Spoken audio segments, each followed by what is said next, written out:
Attachment Specialist here. Very glad to see you again. Welcome to anybody who's new to this channel, and welcome back to everybody who's been here for 4 long years. Can you believe it's been 4 years already? I love it.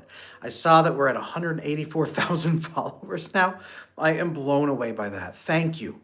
Thank you to all of you for coming in here, for trusting me, and to continuing to come back and engage. And thank you to everybody out there who is helping the world become a more securely attached place. You know our mission here is to help 1 billion people around the world become securely attached. You are one of those, but you're also helping make it happen for a lot of other people. Thank you for being you. Today, I want to talk to you about how we're going to help the next generation. They might be your children. They might be the children you're going to have someday. How to raise a securely attached child. Now, I did a community post, I believe yesterday, talking about some securely attached connections. Hello, I know you from Margarita Nazarenko. She's fantastic, and thank you, Sahali, for being here. I appreciate you. Thank you. Glad you're here. Securely attached children is what we want to talk about here today, because many of you have children or want to have children or will have children. So let's discuss how you are supposed to raise a securely attached child if you're maybe not securely attached yet yourself. I do have a resource coming very soon for parents. Keep your eyes peeled. It should be impossible to miss. But I do have a resource coming for you very, very quickly to help you build this process out. Today, I want to go through some of the basics with you so that you can get started and know what you are supposed to be doing. The first step to building secure attachment with your child is to build an environment where their nervous system feels safe and calm. This is safety and trust. Your child needs safety and trust with you above all things. Now, what does safety mean? Safety doesn't just mean physical safety from the damaging effects of certain things, right? It's not the absence of the negative. It is the presence of the positive. We feel safe when we are emotionally embraced. We feel safe when we can have emotions and resolve them. We feel safe when there's a conflict, we go through it and repair afterwards so the relationship is still intact. We feel safe when our caregiver and authority figure has stable, predictable emotions and doesn't make decisions based on how they feel in the moment or what kind of day they're having, but instead makes decisions based on long-term ethics and long-term goals, predictability and reliability. We also feel safe when we aren't punished, we're disciplined. Discipline, by the way, is around teaching and training and helping someone become a better version of themselves. Your job as a parent is to discipline your children, certainly, but never to punish your children. Punishing is not a securely attached behavior. Punishing is not a safe or trusting behavior. Punishing is a damaging behavior. Punishing says, you have made me, the authority figure, feel something I don't want to feel. I'm going to make sure you never make me feel this again, and you're going to remember this lesson for the rest of your life. What punishing does is teach you to not be around the person who punished you. It teaches you to just stay the heck away from them. Now, if you have no choice but to be around them, then yes, it can begin limiting some of your behaviors, but it's not teaching a person to be a better human being or a better version of themselves, or in this case, teaching your child to be a healthier, more well-adjusted adult. All you're doing is hurting them for your satisfaction and hoping that will shape them down the road. Discipline is about teaching. It requires conversation. Discipline requires context. It requires them to understand what happened and why things are happening now and how to prevent difficult, unpleasant things in the future. It doesn't have to be painful necessarily. Discipline should be consequences. Discipline is consequences that naturally spring from the thing that happened. This makes you safe and trustworthy, by the way. You can discipline a child and still be safe and worthy of trust. You can't punish a child and be safe and worthy of trust. Now, on top of trust and safety, next comes order and structure. When you have safety and trust, you can begin building structure and predictability, rules to follow, and explaining why the rules are there. When safety is there, people can listen to you, and your kids can have regulated nervous systems. Regulated nervous systems come first from a place that is safe and predictable, and then second from a place that is orderly and stable, so the nervous system knows what to expect and can balance out in safety and structure. So structure is next after that, okay? Safety and trust, structure and order are next. What are the rules of your house? Why are they the rules of your house? Get ready for your children to ask that. I have 5 children. I have baby number 6 on the way right now. Order and structure is incredibly important. Many parents, though, get fed up with their kids and try to impose order and structure without giving safety or trust first. If your children don't have safety and trust, their nervous system will not regulate enough to be able to follow order and structure. And all you're doing is building a system where they are doomed to fail. And so are you. Safety and trust first, which requires you to have a regulated nervous system, by the way, parents. It is mandatory for us to regulate our own nervous systems, do our own nervous work, co-regulate with other adults, hopefully your co-parent, hopefully your spouse, if you have one, but co-regulating in your life, doing self-care is mandatory so that your nervous system is calm enough not to be reactive. You can be responsive. Choosing to respond safely to your child in a trustworthy way and creating order and structure that is maintained across your moods and across your days is key. Your nervous system is your biggest tool in raising a healthy, secure child. Remember that children have mirroring neurons. We all have mirroring neurons. Children have mirroring neurons in their brain that mirror their parents' nervous system and then responds accordingly. You're scared, they're scared. Okay? Crucial that you have this. I'd love to hear in chat, how many of you have children? Say, have kids, or let me know. I'd love to hear. How many of you have children? I'm not really sure on this channel how many of you guys have children yourself or want kids. Drop a want kids in chat if you don't have any kids yet. Outlander, 1 son. Love it. Okay, I do. Got it. Thank you. Have kids, want kids, let me know. I'd love to learn more about you guys. If this is something you really want to dive into, 7-month-old, 2 sons, love it, love it. A 7-year-old and a 10-month-old, got it, love it. The gaps are always funny like that. You can see a story of a family, and they can. What's funny is if your kids are like mine, the older ones adore the younger ones, and they become just loving older siblings. I hope so. How would we be able to access a recording of this? Yep, it already records this. It will post. Actually, I believe it's simultaneously posting for people who want to come in and watch afterward. There will be a replay of this, okay? But I do have a parenting resource coming very, very soon. Keep your eyes peeled for that. 4 kiddos, 3 sons, 1 daughter, 1 son. I love that. Guys, this is wonderful. You have a lot. Okay, a lot of you have kids. This is good. We need to raise the next generation to be healthier than we are, so that they're healthier, they can connect differently, they are less afraid than we are. That means our nervous systems must be regulated so that they can be predictable for our children. So we can give safety and trust first, order and stability next, and help them understand and answer those questions about why so their world makes sense. After that, you know what's important? Mentorship. You need to mentor your child. You are not just a caregiver for a little monkey that is slowly learning to talk. That is not the game. And many parents raise their children that way, unfortunately. You are mentoring. You are mentoring somebody who will be an adult. You are mentoring someone who's actually going to be an adult more than they will ever be a child. The rest of your life will be spent with them as an adult. You need to be growing an adult, meaning mentoring. What's the difference? Well, your purpose is to help them become the best version of themselves. That does not mean enabling them and being permissive and giving them everything they've ever wanted, ice cream for every meal. No, discipline, right? Does not create the best version of themselves. It doesn't mean squashing them, right, with punishment and authoritarian structures. Also not the best version. It doesn't mean teaching them to just do whatever feels good and chase their dreams, right? No matter where it leads. No, we tried that. That was a failed experiment as well, right? It doesn't work well with kids to just say, do everything you feel and let your feelings be your guide. It leads to a lot of negative places, actually, okay? Giving them the best version of themselves is going to be crucial so that you can mentor the next generation of children. They will be adults longer than they will be children. So what kind of adults are you helping raise? This does not mean you have to get them started on financial burdens at age 5, right? Don't terrify them about the world, but mentor them. This means when something pops up, you will have to stop and take the time to explain to them what's happening and why, to answer their questions, to help them understand the difficulties they're facing, the sadness they're facing, to sit with them in their emotions.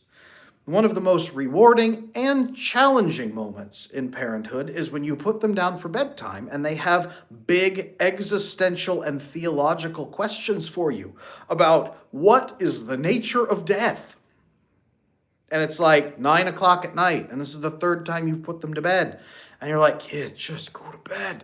But this is a key moment where you can step in with a nervous system, answer a couple questions, set up a meeting tomorrow to discuss it. Give them clarity they need in this moment. Don't shut them down. Prep a better conversation later, and then move forward peacefully. Mentorship. Make sense? Mentor your child. Only possible when you have the skills you need. So far, we have talked about safety and trust through your calm, regulated nervous system. We have talked about order and structure through clear rules and intentional family structures. Again, regulating your nervous system, but making clear choices and explaining.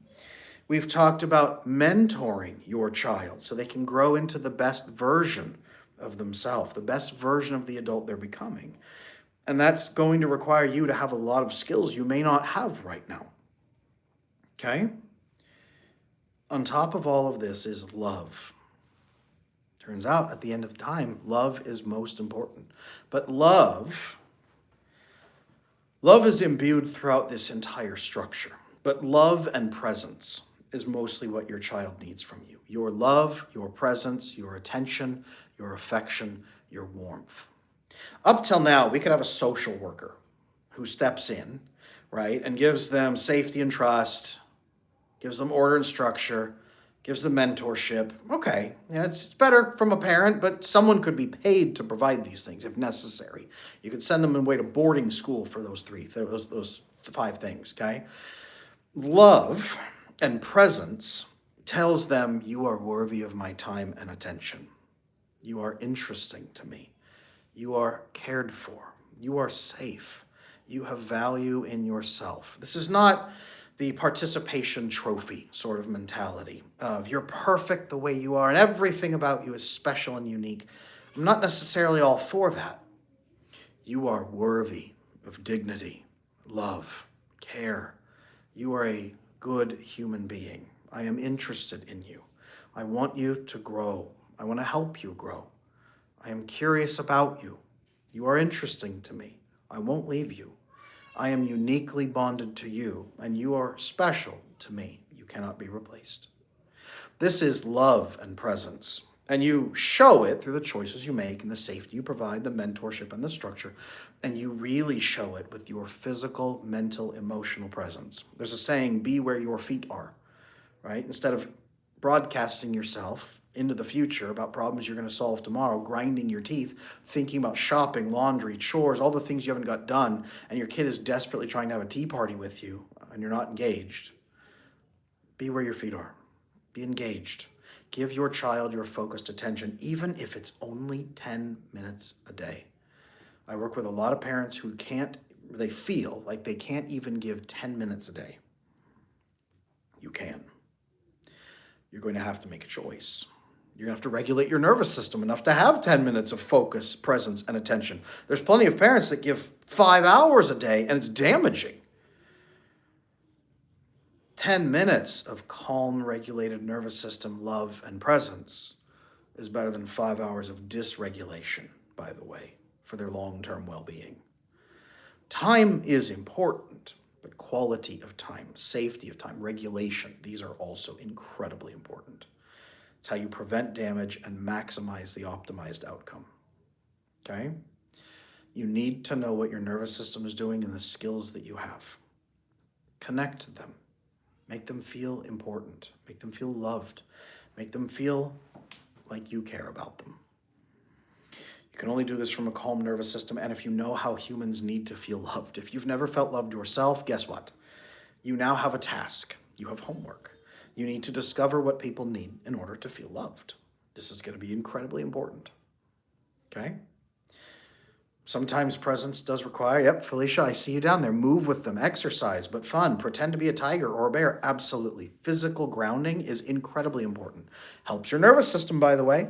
If your nervous system is off, move, ground, walk. Go play on the swings together.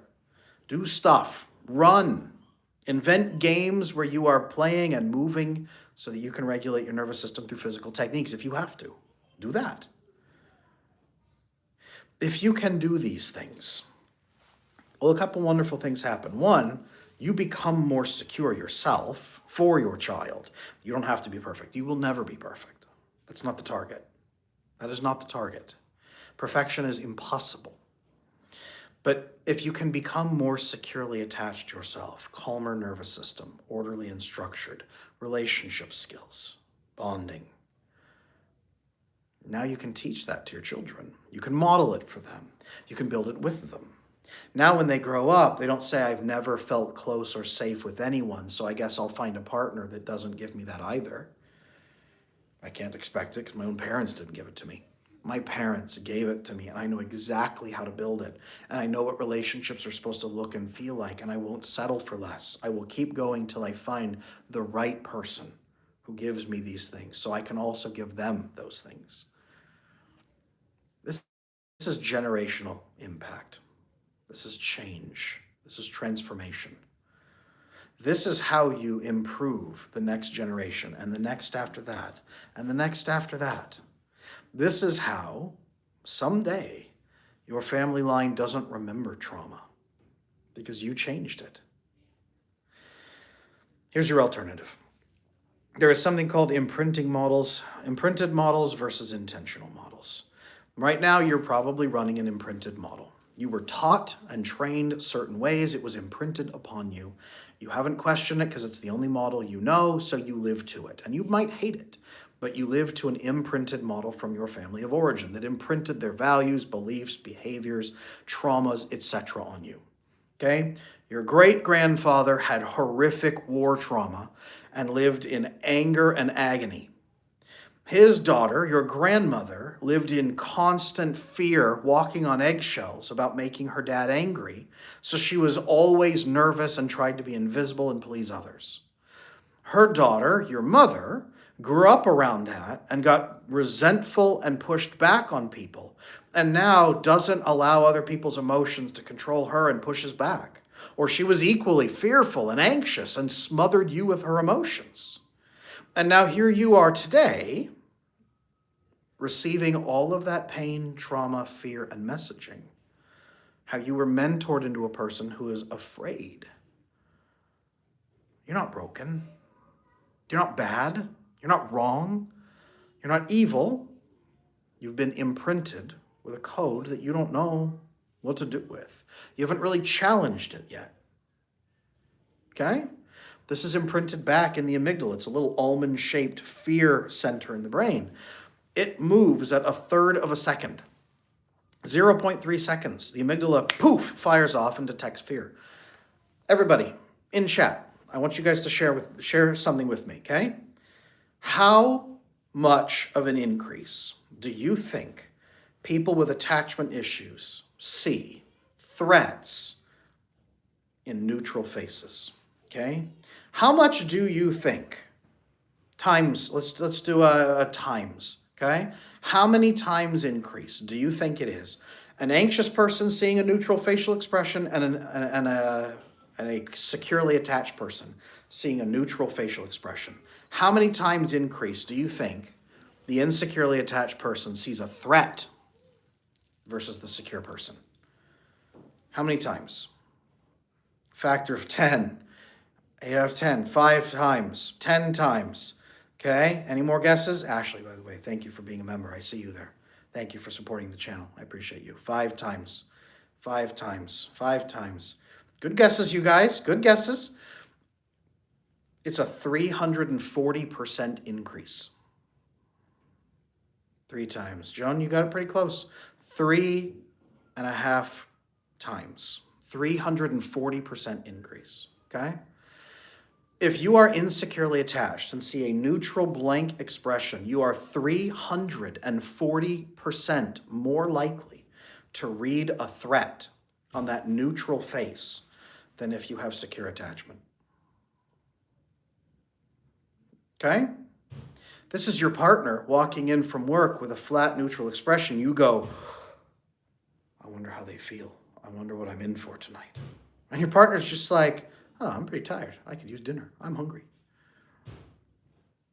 Your brain actually hallucinates threats that don't exist and then and the amygdala jumps in 0.3 seconds. We're in danger.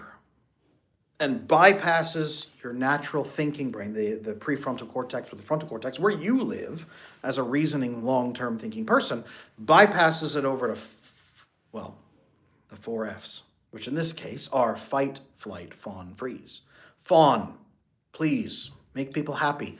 Approval seek, please, fawn, give people happiness. Flee, run away, fight, freeze.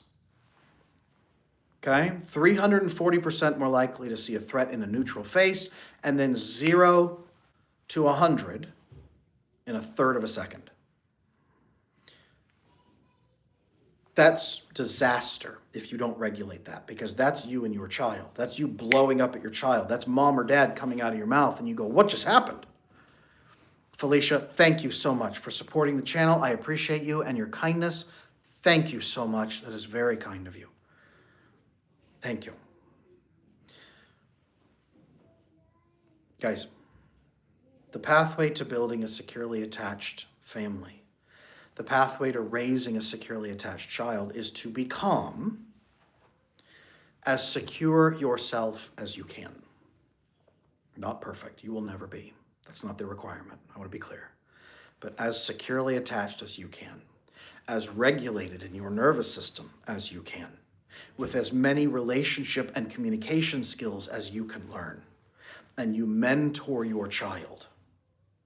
You mentor your child into this program by modeling it, by letting them grow up living in it, by feeling it. There's a process called repair. Okay? Most of you have no idea what repair is. Okay? Conflict must lead to resolution.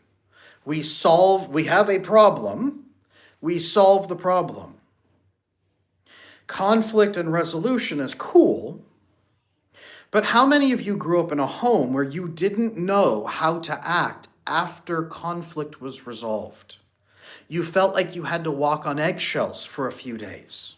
You felt like they might still be mad at you or disappointed in you. How many of you felt like you had to pretend you were still really sorry for a few days?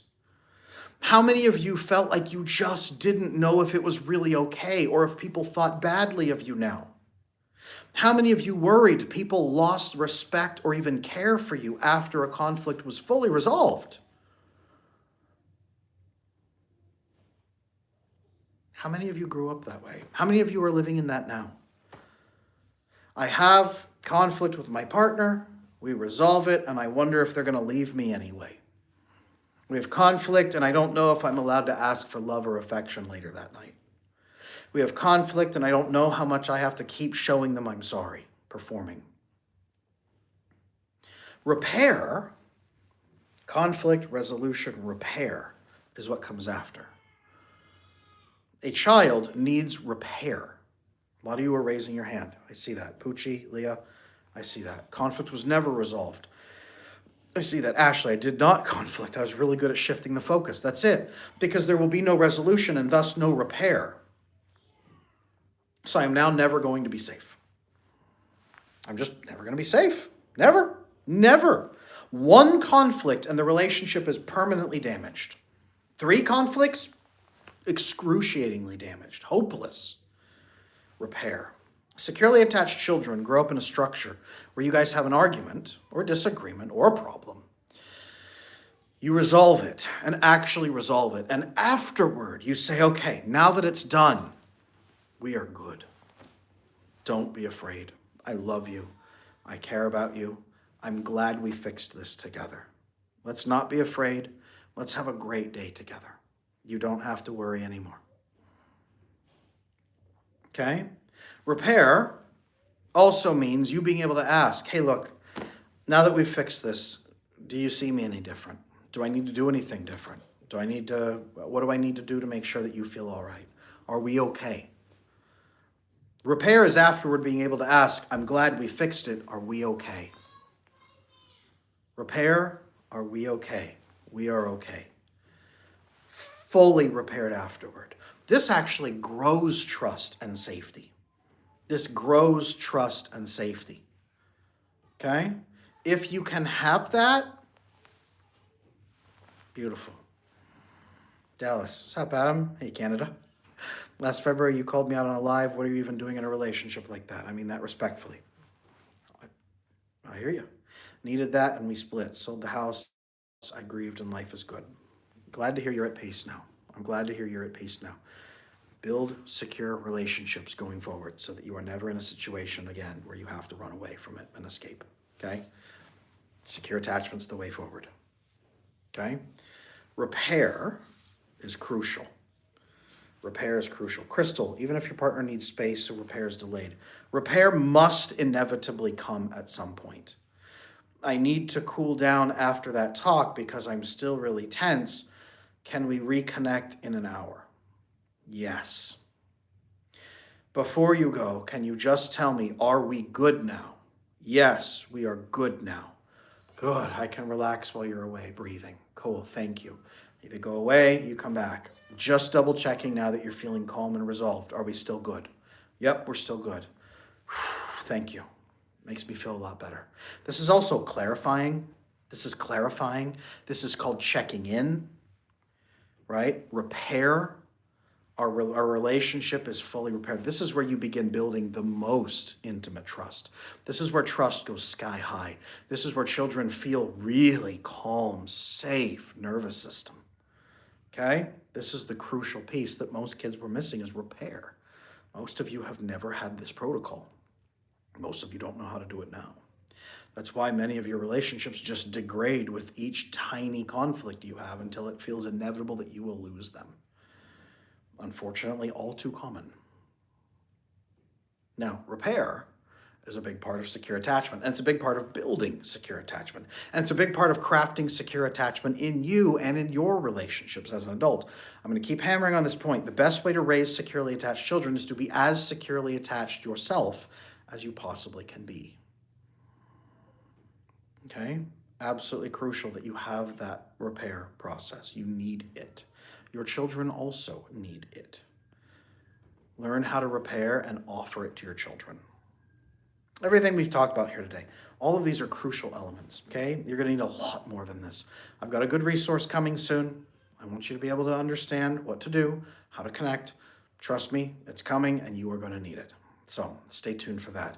In the meantime, guys, fix your nervous systems. Regulate your nervous systems. Become calm and steady in yourself. Co-regulate with trustworthy, loving people. Build secure relationships so that you can feel good. Offer that to your children and guide them through it. Help them understand what love is supposed to feel like. Build an intentional family system. You can do this. And in fact, this is one of the biggest jobs you will ever have. It's one of the most important as well. You guys, I'm going to take Ashley. How do you repair with an avoidant man? Can you? You can. I mean, not me doing all the work, him agreeing. Nope, that is not repair. That's not even really conflict resolution. Hey, how are you feeling after that? Are we good and settled? Here's what I would need to feel really good and settled. Can you do that for me? If they're open to repair, amazing. If repair causes another fight, this is maybe not a person you want to be with. You're going to have someone you can repair with, or it will feel scarier and more hurtful every time you have a conflict. It's going to be a problem.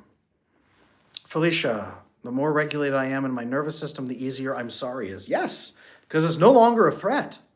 Now you're concerned about the well-being of the relationship instead of covering yourself and being protected from danger. When you're calm and regulated, I'm sorry is not a threat anymore. You know what? I'm sorry that that happened. I am sorry that our relationship is hurt. How can I help you and how can I help our relationship? Regulated nervous system helps you go from I'm sorry you feel that way to I'm sorry our relationship is hurting. What can we do? See the difference there? Taking care of the relationship is easier when your nervous system is regulated. So there we go. All right, you guys. Great talk today. Thank you to my new members. I appreciate you. To all members on the channel supporting us, thank you so much. I will talk to you guys again tomorrow as well, and keep your eyes peeled for that new parenting resource coming very soon. Bye-bye.